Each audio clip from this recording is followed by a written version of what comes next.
Tak boleh nak akak. Mana nak akak? Orang tak boleh akak ni.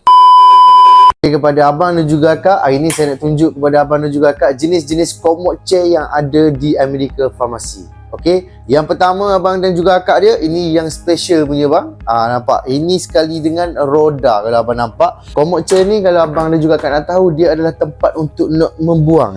Ni dia kan. Maknanya untuk pesakit-pesakit tu mudahlah nak buang. Dia buang dalam ni je. Macam ni kan dia ada tong dia.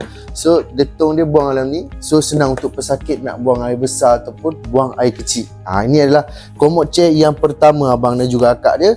Didatangkan dengan roda dan juga memudahkan untuk tolak pesakit.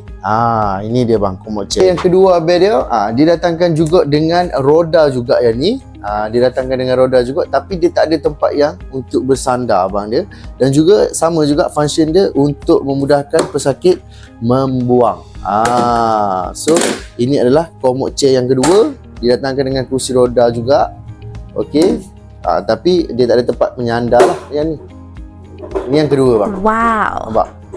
Untuk komod chair yang ketiga bang, ini adalah komod chair yang ketiga. Dia tak ada roda yang ni. Function dia juga sama juga bang, untuk mudahkan pesakit membuang lah. So dia boleh terus keluarkan ini je, untuk memudahkan pesakit membuang lah. Gitu cara dia bang. Datangkan juga dengan tempat menyandar dan juga tempat untuk meletakkan tangan untuk pesakit. Ini yang ketiga bang, komod chair yang kita ada.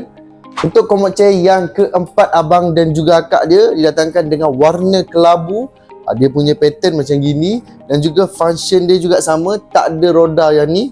Dan juga nak buka dia pun sama juga. Tarik ke belakang untuk memudahkan pesakit membuang. Ini dia bang. Untuk komod chair yang terakhir abang dan juga akak dia, kecil dia bang. Untuk memudahkan juga pesakit kalau tak nak yang jenis sandar kan. Tak nak yang jenis besar-besar, nak yang kecil-kecil pun kita ada juga abang dan juga akak dia. Function dia juga sama macam gini, tempat pembuangan dia boleh juga ambil dekat bawah gini. Dan juga memudahkan pesakit nak bawa ke mana-mana pun senang lah sebab kecil. Itu dia bang. Medical Pharmacy, pusat rehab terbesar Kelantan. Medical Pharmacy, pusat rehab terbesar Kelantan. Medical Pharmacy. Di Kelantan negeri bertuah, ada satu tempat penuh harapan.